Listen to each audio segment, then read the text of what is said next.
The Philadelphia Eagles, that's who I'm rolling with, who won the first round of the draft. They end up moving up from 10 to 9 to get Jalen Carter, some believe to be the best prospect in the entire draft. Even had a special handshake with the commissioner, one of the cool moments in the draft. They follow up by getting his college teammate, Nolan Smith, all the way at the back end of the first round of the draft. So they pair these two with college teammates in Jordan Davis and Nakobe Dean that are already there in Philly. And these two guys come into an organization that obviously has been winning over the last several years, but also there's veterans there in front of them to be able to teach them and show them the ropes. And it's not just me who thought the Philadelphia Eagles won the first round and were happy for them in their draft picks. They had a member of their organization at the draft who was fired up with the draft picks that they were able to secure for the franchise. Listen here to who it was. There she is, Jalen Carter. Jalen Carter.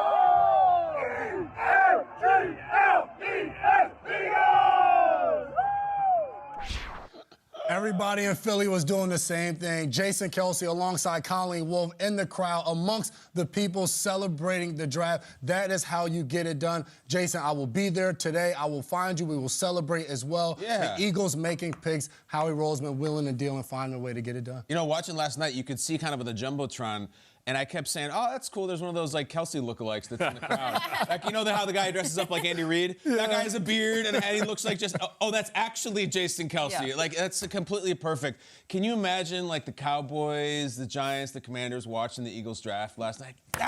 Roseman did it again. But I think there's a team that had a better day, and I will ask a question. Has anybody in any line of work in history, not NFL history, world history, ever had a better day at work than Lamar Jackson had yesterday? He did not. I think it's the Ravens. Right before the draft, we're like, oh, they're going to sign a 5-year deal, the thing we've been talking about for 50 years, every single second of the day. Yes, they got an extension with Lamar. And then it's like, all right, we're going to promote you to the biggest part of our company, and we're going to give you all this money. Great. Oh, also, later on, we're going to let you know that we're going to give you a private jet, and you can use whenever you want it, however you like. Then they drafted Zay Flowers. So the Ravens, an unbelievable day, and there's Odell memes, and Rashad Bateman's coming back, and it could have just left it alone. Lamar, we signed all the money, and we're going to get it a little bit, and we got you Odell, and now we're going to build on defense. No, we also added another wide receiver, and that's been the question that's followed them around and chased Lamar around for years, is you need to get a wideouts, and they've tried, and they've tried. They're trying again, and they took a big swing with a guy that we all like from Boston College. I was surprised by this pick. I thought for sure it would be a pass rusher or somebody. Lamar had the greatest day in the history of employment. I'm really happy for you, Lamar. You got the money, you got the jet, you got it all, and I'll go use it. They got a jet? Yes, Zay Flowers, exactly. You know, we're always saying, we need to give Lamar their flowers. They actually gave him the flowers. Yes. What the hell? Of wide receivers. Here you are. Yes. Yes. It's incredible. What a absolute day for him. And we've been talking about it for so long, so excited. My is a bit of a departure, okay? Do it. Simply because I think Will Levis won the first round. Explain. He won it. He won it. By going undrafted. Yes. How come? Now, most people, if you talk to them, did not have a first-round grade necessarily for Will Levis. So that meant if you were drafting him in the first round, you were reaching. And there were going to be unrealistic expectations that come with that. He were a top 5 pick. The word bust, if it doesn't work out, is something I can relate to. Sure. And it sticks with you. And it can wear as an anchor for some time. He may go at the very top of the second round. Who has gone at the very top of the second round, who's been and gone on to have a lot of success? I think Drew Brees, one. You have Derek Carr for another. You have quarterbacks that don't have those unrealistic expectations. Therefore, there may be a little bit of ease. Now, what he had to go through last night, you know, it's an embarrassing situation. Yeah. But I also think, like anything, and it took me a long time to figure this out, adversity like that, maybe humiliation like that, you grow from it, right? You learn how to deal with it in a positive and healthy way. Just like what it's going to be like to be a starting quarterback in the NFL, because you're going to fail. You are, on the biggest stage possible. And when you don't have those unrealistic expectations, I think this is a huge thing for Will Levis. I think you can look at it as an entire positive moving forward. You may look back on it and utilize it as a chip, I like something like that. So I really do. I wanted I didn't want this to happen. I don't want anybody never to get their bag of money and all the things that come with being a first-round draft pick, but there is a perspective to this and an understanding. You can still be the greatest quarterback to ever play and not be drafted in the first round. Look at Kurt Warner. Look at Tom Brady. It's all available to you, okay? The expectations don't exist. So I went a little different direction. I like it. You might think it's silly. I think it's smart. And I hope he hears you, because I know he's watching Yeah. the coverage today. You can assume he's hearing a lot of things, feeling a lot of things. So I hope he hears you when you say that to him, Ryan. Mine is the team that just bubbled up to the surface and said, you know, we can't decide. Why not both? Because that's what the Houston Texans did. They had the number 2 overall pick.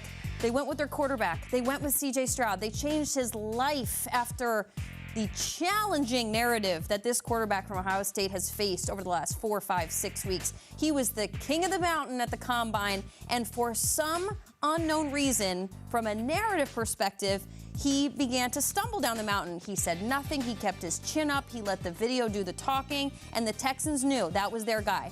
And then the Texans thought, you know who else is our guy? The linebacker, the edge rusher, Will Anderson Jr. So now we're going to go out and get an Alabama guy to join John Mechie, who's a great wide receiver out of Alabama, and Christian Harris, who's a linebacker out of Alabama. This team is young. Yeah. They're exciting. They have Dameon Pierce coming out of the backfield. D'Amico Ryans and Nick Caserio just said, you know what? We're going to go up in flames with this in a great way or in a bad way, but whatever. We got our guys to go to battle with. And there is not a team, I'm going to say this today on April 28th, that I'm more excited to watch next year than the Houston Texans, because I want to see how it all comes together, because they committed to these guys, and I love it. It's awesome. It's a great take, Jamie. C.J. Stroud went number 2 after all. We sat here and talked for weeks. I know you're happy. I'm really happy. I only would have been happier if he went number 1. Bryce went number 1. They got their guys. Seeing them go 2 and 3 was wild. And we have to shout out for Daniel Jeremiah, who predicted it in his mock draft. Not only that they would go, he got the teams right. And DJ, you're crazy modest and everything. Have your moment. That was unbelievably cool. Yep, absolutely. Peter, who do you think won in the first round? You got to watch it firsthand, especially. Yeah, look, I think Daniel Jeremiah, rightfully so, deserves a lot of credit for that, because everyone was looking for who was that team who's going to trade up to 3, who's going to trade up 3. We thought it was for Stroud.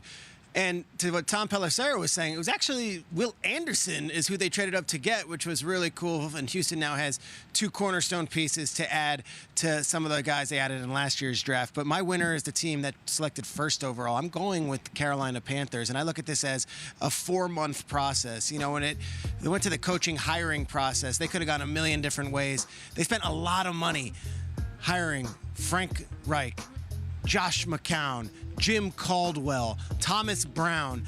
These are names from other staffs that were big names and guys who have been in the league for a long time that demanded a high price tag, and David Tepper did pay those guys. And then they went and they paid a high price tag to move from 9 to 1. I like the decisiveness. Now, the story that'll come out today is that obviously they've had their eyes on Bryce Young today, but this could have gone a million different ways. They met with all the quarterbacks. They did have those meetings, and Bryce Young was the guy from day one. And they go and they get their man, and now after post-Cam Newton having to go through all these different quarterbacks that they thought might be the next guy, now they have theirs. And I thought Bryce Young handled this pre-draft process perfectly. Never said a wrong thing, showed up to every meeting he was asked to go to, did everything perfectly as far as not having to work out at the combine, but still leaving a great impression on these teams.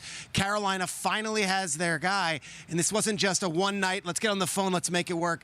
I thought it was really impressive how this was kind of laid out for a couple months. How do we rebuild the Carolina Panthers?